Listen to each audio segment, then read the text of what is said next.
Hi, I'm Lori. Welcome back to Milkweeds and Roses. It's that time of year when containers are due for a refresh.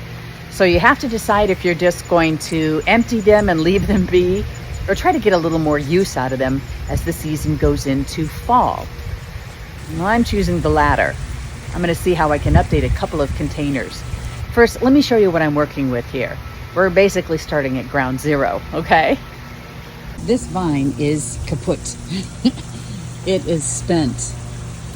It's lost the energy here from the plant itself. This vine might still be putting out some leaves, but there's just not enough nutrition left in the pot, and it's just overgrown. So I'm going to take this out. You know, like I said, there's some little blooms here. I need to redo this one.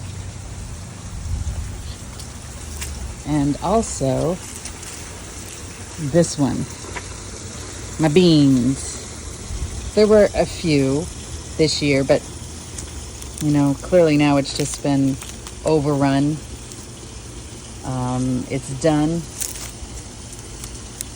Some sort of a fungus or something, I'm not sure, but either way, I can certainly make better use of this pot than what I've got going on right now. So it still has a few little runner beans here and there. I don't know if you can see this, but hardly enough to make a salad for one person even. So I'm going to go ahead and take these out, harvest the rest, and take this out and redo this pot.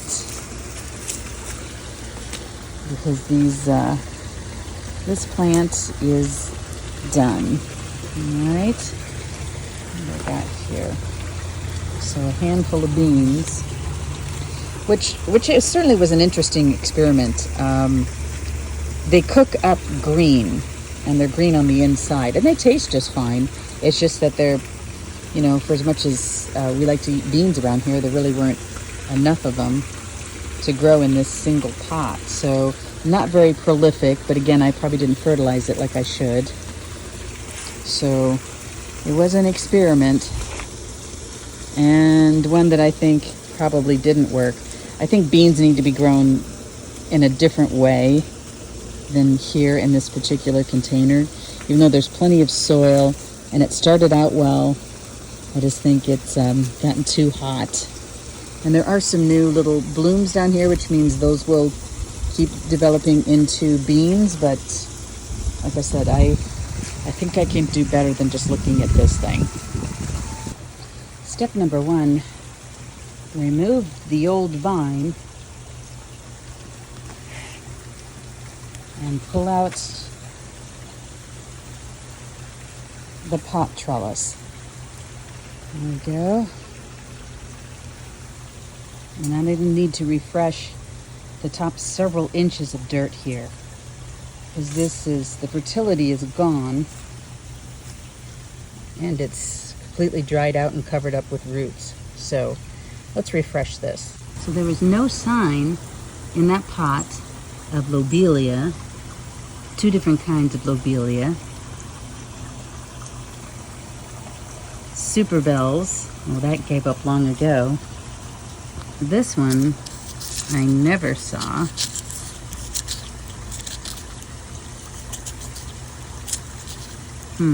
Thunbergia had taken over the entire pot, so none of these were visible. Okay, I've added some new dirt to about a couple inches below the surface of the pot, so we'll be able to water it and have the water stay, not spill over the top. And here are some plants that I got on a discount. A couple of non-hardy mums, which I think this would be a pretty color opening up. I have some plants that are alternately part shade, as well as some grasses. I thought this was beautiful as well. Check out that color. See, wouldn't that be nice together? and help pick up the pinks here and the pinks. And then I have some kale, ornamental kale, and an ornamental pepper, which I think is so pretty. It gets the blackberries that then age to a red, I believe. So it'll be a nice little understory plant, so to speak. So we'll see how it all goes.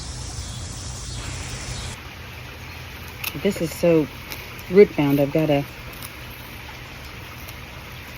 make some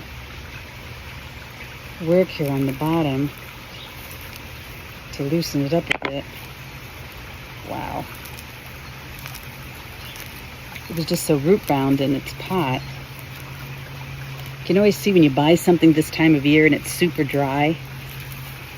It's not because they're necessarily not taking care of it. I mean, sometimes that's the case, but usually it's because it's so full of roots that it can't hold on to water anymore. So it needs a rescue. Some of these roots. Okay. All right. That's a little better anyway. Goodness.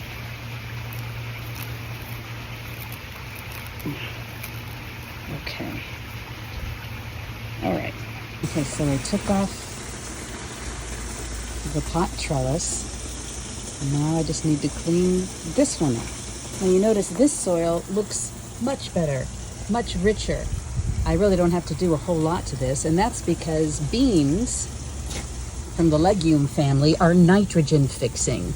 That means they are able to take nitrogen from the air and convert it and add it to the soil. So you don't need to add a lot of nitrogen here to this soil, which means the soil is pretty good. I'll just top it off so that it again comes up to right about here, so it's got enough root room to grow for the plants. But this soil here is in better shape. Sorry about that, dropped my shovel. This soil in this container is in better shape because I grew green beans. Okay, this pot is done, but I have a different problem, one of scale. So for as tall as this pot is, it has a relatively narrow opening. It looks kind of squat. Contrast that with this pot, reasonable sized pot with some wire vine in there that's very happy. Well, okay, I could probably take out some of this, but take a look at the canna, which is a giant canna, and I have a different problem of scale in this pot. The plant is way too tall for the size of this pot. So what would be better is putting this plant in here and swapping out the mum for this pot. Now we just had about just over 1.5 inches of rain last night, so everything is still pretty muddy and pretty goopy. So if I don't get that done right now, and it'll be easier to pull out now that it's nice and moist. So I might get at that, swap these out, and I obviously have to refresh the soil here, and put this giant canna in here, because there are secondary shoots coming up, and I have here, which then might look a little bit better. And just newly planted in here, it doesn't have extensive roots. This is an annual, not a hardy mum, so they're just bred primarily for this big show up on top, and it's over in roughly October. So I'm going to swap these out, the plants in the middle, because I think color-wise it will still work with this hints of burgundy, picking up the burgundy here and the pop of yellow. So I'm going to swap these out, see how it goes. And here is the finished project. So it's out of flower by now, but you can still see this canna is extremely tall, but it fits the proportions of the container.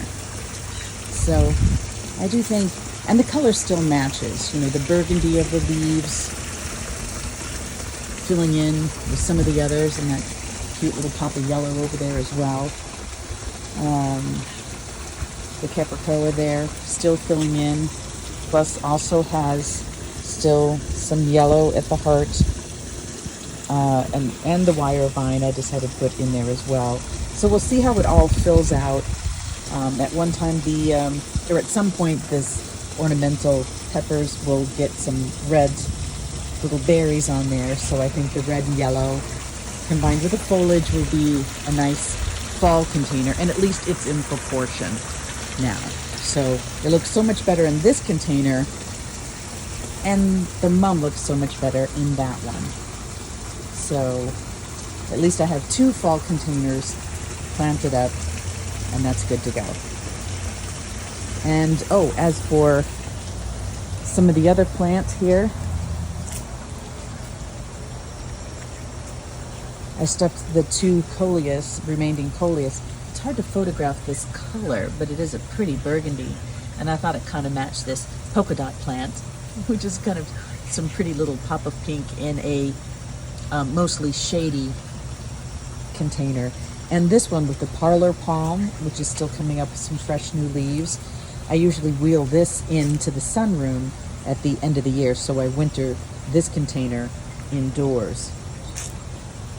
Some of the other plants, similar plants in this container, but the proportion looks a little better with the annual grass in there. And again, the mum, the ornamental kale. It just looks a little better proportion in here than in that super tall container. But yeah, so I have 3 containers now for fall. They've been made over and will last a few more months, and I think still look good. So, successful day overall. That's it this time for Milkweeds and Roses Gardener. Thought I'd bring Buddy with me here to say goodbye, just because he just got back from the groomer. Doesn't he look fabulous? Yay, you look great. Even with the food on your face from eating, yes. And right on cue, the neighbor's gonna mow his lawn. That's always the way it goes. But look at here, my sweet autumn clematis is starting its bloom. So more beauty yet to come. I hope the same is in your little corner of the world. Thanks for joining me. I hope you do like and subscribe to this video. Let me know what comments you have or how things are looking in your little corner of the world, how you're keeping the color going for fall. So much more to look forward to. Thanks again for joining me, and I'll see you next time. Bye.